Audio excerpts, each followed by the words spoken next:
Alam ninyo, ako ay 17 taong obispo dito. Mula noong 1989 hanggang 2002. At ako ay 16 na taong obispo ng Bumaga. Pero napansin ko na napakaganda ng inyong pagdiriwang sa taong ito. Ito ay pangalawa ko lamang na taon na mamiesta dito sa Gumaca. Ako'y salamat kay Father Monching, inimbitahan ako ngayon. Pero kayo ay maghahanda na sa pagdating ng inyong bagong obispo. Hindi niya alam kung saan ang Gumaca, hindi niya kilala kayo, kaya kayo ay umarito para kayo ay makilala. Sa pagkakataong ito na ating pinagdiriwang ang kapistahan ni San Diego de Alcala, nagtanong ako kanina nung ako'y nagbibihis sa mag-MPG. Sabi ko, kilala ba ninyo San Diego de Alcala? Sabi, opo, siya po ay mawain, siya po ay nagbibigay ng pagkain sa mga mahihirap, siya po ay dumadalo sa mga may sakit. Very good. Pero sa totoo lang, kailangan sa ating pagdiriwang ng kapistahan, sabi ni Pope Benedict XVI, sabi niya, kung bakit tayo ay may patron sa ating bayan. Una, para magkaroon tayo ng intercessor sa Diyos sa lahat ng ating pangangailangan, tagapamagitan sa Diyos. At ikalawa, para ating matularan ang ating santo na pinararangalan. Gayon, kaya yun ang unang tanong ko, kilala ba ninyo San Diego de Alcala? Alam ninyo, San Diego de Alcala ay mahirap. Anak siya ng mahirap. Siya ay pinanganak doon sa Nicolas del Puerto sa Diocese ng Sibilia sa Espanya. At siya ay nabuhay sa kanilang bayan. Pero doon sa kalapit na bayan, mayroon doong nagpare na banal na nag-ermitanyo. Nakiusap siya na manirahan kasama ng pare at siya ay nanirahan doon. Sila ay nagkagarden. Sila ay gumagawa ng mga kahoy na kutsara at tinidor. Pero hindi nagtagal si San Diego doon. Siya ay dapat bumalik sa kanilang tahanan sa bayan. Pagkatapos hindi na nagkasya si San Diego na manatili sa kanyang bayan, siya ay pumasok sa kumbento ng mga Pransiskano. At doon sa Risa, siya ay sumabay sa bigyang ng pagtanggap ng abito ng Pransiskano. Kaya yan, mukhang Pransiskano ang kanyang suot. At yun, siya ay Pransiskano pero hermano, hindi yan pare. Ang ibig sabihin noon, tagapaglingkod ng mga pare doon sa kumbento. So kahit siya ay hermano lamang, siya ay pinadala sa Islas Canarias, sa Canary Islands. At doon siya nagturo at nangaral. Pero sa kadakilaan ng kanyang gawain, siya ay ginawa na superior ng pangunahing kumbento doon sa Islas Canarias. Pagkatapos noong ilang panahon, siya ay bumalik sa Sibilia. Pero pagkatapos noon, nagkataon ng 1450, ayan ay panahon ng tinatawag na Jubilee Year sa Roma. Kaya siya ay pumunta sa Roma kasama ni Padre Alonso. At doon sa Roma, maraming mga Pransiskano ang dumalo dahil doon itinalaga na santo si San Bernardino de Siena, isa ring Pransiskano. So doon ay nagkaroon ng may isang kasamahan silang may sakit. At siya ay pinagkatiwala na mag-alaga sa kanilang kasamahang may sakit. Pero sa totoo lamang, napakaganda ang kanyang paglilingkod sa may sakit. Kaya napansin ito ng mga superior at lahat ng mga may sakit ay dinala sa kumbento ng Araceli doon sa Roma at siya pinangalaga sa mga may sakit. At sinabi sa kasaysayan ni San Diego na marami siyang napagaling na may sakit. Natatandaan ko dito sa Gumaka, noong unang panahon, dito ay may mga bata na tinatawag na iniaako sa kay San Diego. Yung mga may sakit na bata ay sinisimba na suot ang abito ni San Diego de Alcala. At yun ay tinatawag na iniaako kay San Diego. Pero nawala na yon. Sana ang obispong dadating ibalik yung magandang kaugaliang yon na ilaan sa santo ang kailang mga anak, lalong-lalo na ang mga may karamdaman. So anyway, siya ay bumalik sa kanyang kumbento.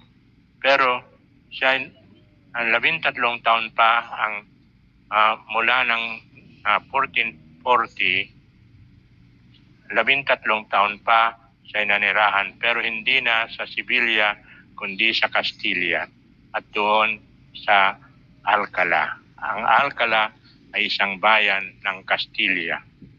Kaya doon siya namatay at bago siya mamatay, siya ay humingi ng kordon ng mga Pransiskano. At ito ay sinuot niya sa kanyang liig. At humingi siya ng isang krusipiho na doon sinabi niya na dulce linium, dulce clavos, dulce pundus sostinet. Ang ibig sabihin, matamis na pako na dinanas ni Jesus.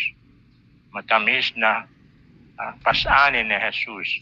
Pero lahat ng ito ay dahil sa pagmamahal sa Diyos. At siya ay namatay doon sa Alcala. Kaya siya ay nataguriang San Diego de Alcala.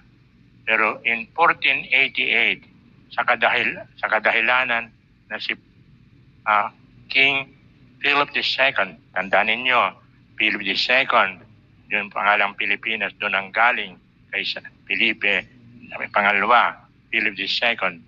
May napagaling si San Diego na anak ni Felipe II.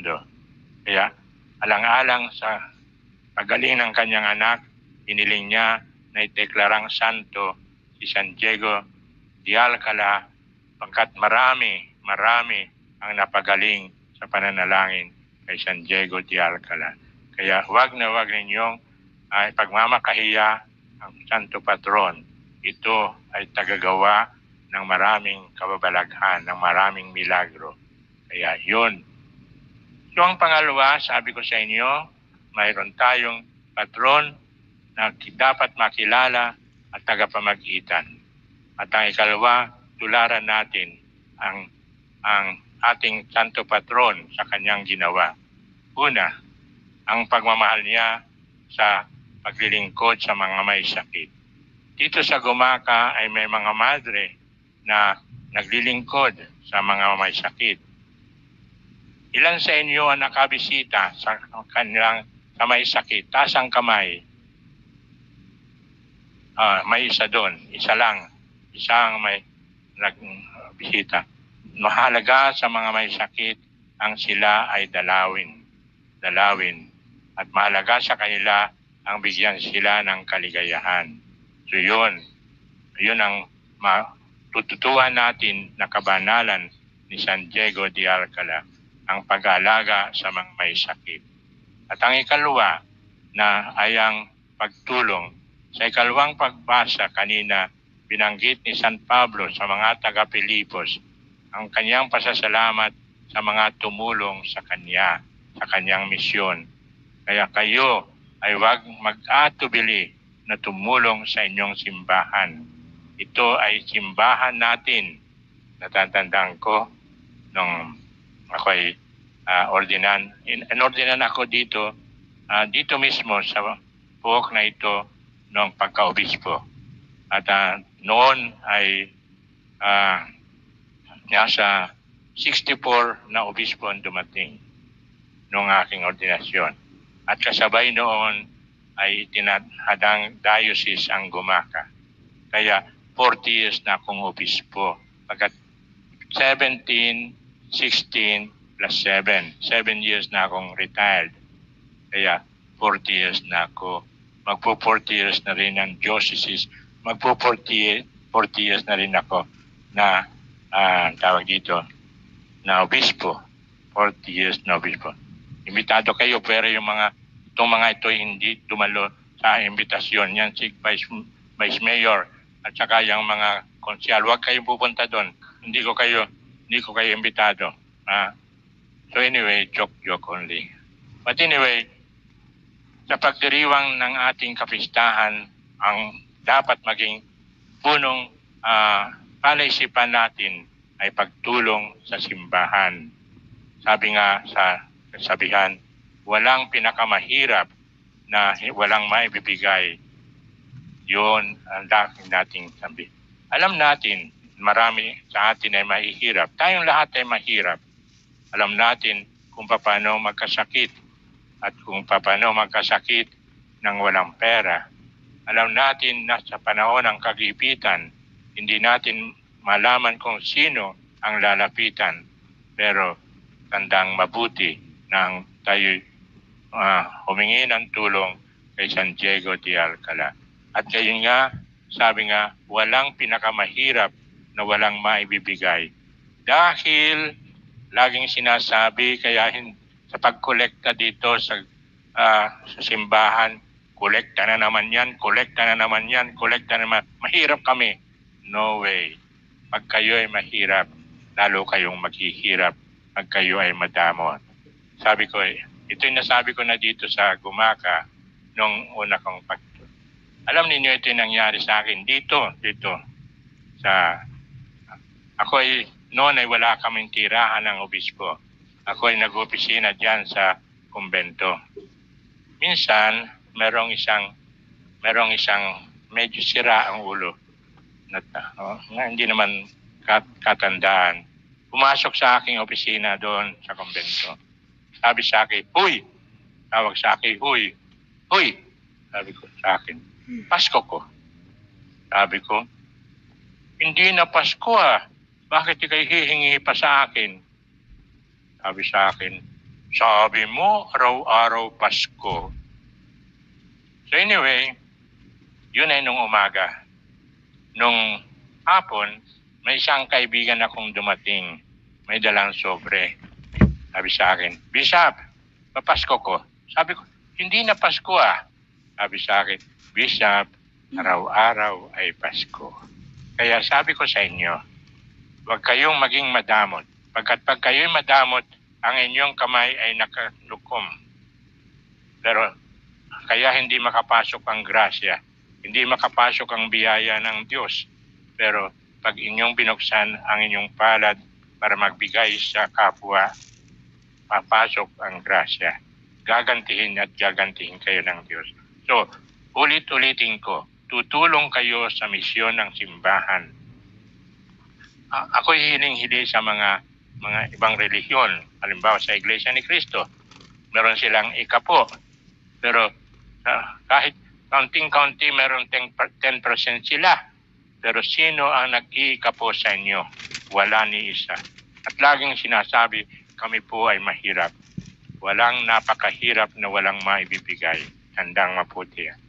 At ang Diyos ay laging gumaganti sa lahat ng kagandahang loob ng bawat isang nagbibigay. Naintindihan ninyo? Tama na, at ako'y mahaba na. So,